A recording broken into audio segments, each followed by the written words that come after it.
ओम नमो भगवते वासुदेवाय। जय श्री हरि। राधे राधे। ब्रिजधाम चैनल में आप सबका स्वागत है। आप रसपान कर रहे हैं श्रीमद् भगवत गीता के अध्याय के महात्म का। पिछले वीडियो में आपने भगवत गीता के छठे अध्याय का महात्म सुना। आज के इस वीडियो में हम श्रीमद् भगवत गीता के 7वें अध्याय ज्ञान विज्ञान योग का महात्म सुनेंगे। तो आइए शुरू करते हैं भगवत गीता के 7वें अध्याय का महात्म। जय श्री हरि। भगवान शिव कहते हैं, हे पार्वती, अब मैं 7वें अध्याय का महात्म बतलाता हूँ, जिसे सुनकर कानों में अमृत राशि भर जाती है। पाटलिपुत्र नामक एक दुर्गम नगर है, जिसका गोपुर बहुत ही ऊंचा है। उस नगर में शंकुकर्ण नामक एक ब्राह्मण रहता था। उसने वैश्यवृत्ति का आश्रय लेकर बहुत धन कमाया, किंतु ना तो कभी पितरों का तर्पण किया और ना देवताओं का पूजन किया। वह धन उपार्जन में तत्पर होकर राजाओं को ही भोज दिया करता था। एक समय की बात है, उस ब्राह्मण ने अपना चौथा विवाह करने के लिए पुत्रों और बंधुओं के साथ यात्रा की। मार्ग में आधी रात के समय जब वह सो रहा था, तब एक सर्प ने कहीं से आकर उसकी बाह में काट लिया। उसके काटते ही ऐसी अवस्था हो गई कि मणि, मंत्र और औषधि आदि से भी उसके शरीर की रक्षा असाध्य जान पड़ी। तत्पश्चात कुछ ही क्षणों में उसके प्राण पखेरु उड़ गए और वह प्रेत बन गया।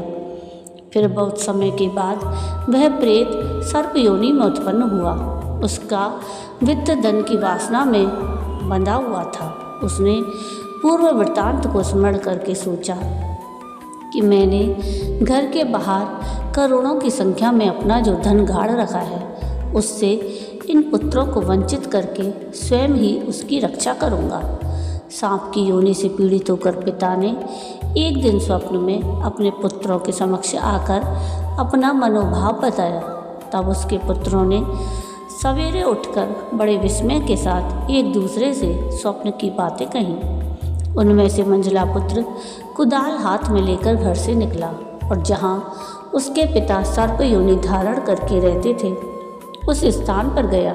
यद्यपि उसे धन के स्थान का ठीक ठीक पता नहीं था, तो भी उसने चिन्हों से उसका ठीक निश्चय कर लिया और लोभ बुद्धि से वहाँ पहुँचकर बांबी को खोदना आरंभ किया। तब उस बांबी से बड़ा भयानक सांप प्रकट हुआ और बोला, ओ मूढ़, तू कौन है? किस लिए आया है? यह बिल क्यों खोद रहा है? किसने तुझे भेजा है? ये सारी बातें मेरे सामने बता। उसका पुत्र बोलता है कि मैं आपका पुत्र हूँ, मेरा नाम शिव है। मैं रात्रि में देखे हुए स्वप्न से विस्मित होकर यहाँ का स्वर्ण लेने के कौतूहल से आया हूँ। पुत्र की यह वाणी सुनकर वह सांप हंसता हुआ उच्च स्वर से इस प्रकार स्पष्ट वचन बोला, यदि तू मेरा पुत्र है तो मुझे शीघ्र ही बंधन से मुक्त कर। मैं अपने पूर्व जन्म के गाड़े हुए धन के लिए ही सर्प योनि में उत्पन्न हुआ हूँ। पुत्र बोला, पिताजी, आपकी मुक्ति कैसे होगी? इसका उपाय मुझे बताइए, क्योंकि मैं इस रात में सब लोगों को छोड़कर आपके पास आया हूँ।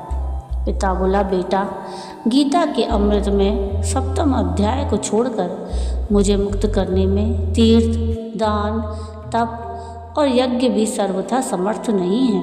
केवल गीता का 7वां अध्याय ही प्राणियों के जरा, मृत्यु आदि दुखों को दूर करने वाला है। हे पुत्र, मेरे श्राद्ध के दिन गीता के 7वें अध्याय का पाठ करने वाले ब्राह्मण को श्रद्धापूर्वक भोजन कराओ। इससे निसंदेह मेरी मुक्ति हो जाएगी। बस अपनी सामर्थ्य अनुसार पूर्ण श्रद्धा के साथ निर्व्यसयी और वेद विद्या में प्रवीण अन्य ब्राह्मणों को भी भोजन कराना। सर्प योनि में पड़े हुए पिता के ये वचन सुनकर सभी पुत्रों ने उसकी आज्ञानुसार तथा उससे भी अधिक किया। तब शंकुकर्ण ने अपने सर्प शरीर को त्याग कर दिव्य देह धारण की और सारा धन पुत्रों के अधीन कर दिया। पिता ने करोड़ों की संख्या में जो धन उनमें बांट दिया था, उससे वे पुत्र बड़े प्रसन्न हुए। उनकी बुद्धि धर्म में लगी हुई थी, इसलिए उन्होंने बावली, कुआं, पोखर, यज्ञ और देव मंदिर के लिए उस धन का उपयोग किया और अन्नशाला भी बनवाई। तत्पश्चात 7वें अध्याय का सदा जप करते हुए उन्होंने मोक्ष प्राप्त किया। हे पार्वती, यह तुम्हें 7वें अध्याय का महात्मा बतलाया, जिसके श्रवण मात्र से मानव सभी पातकों से मुक्त हो जाता है। जय श्री हरि। तो ये थी कथा श्रीमद् भगवद गीता के 7वें अध्याय ज्ञान विज्ञान योग के महात्मा की। आपको आज का ये वीडियो कैसा लगा मुझे कमेंट करके ज़रूर बताइएगा, और अगर आपको आज का ये वीडियो पसंद आया हो तो प्लीज़ इसको लाइक शेयर ज़रूर कीजिएगा, और प्लीज़ मेरे चैनल को सब्सक्राइब कीजिएगा, और कमेंट में राधे राधे ज़रूर लिखिएगा। वीडियो पूरा देखने के लिए थैंक यू। राधे राधे।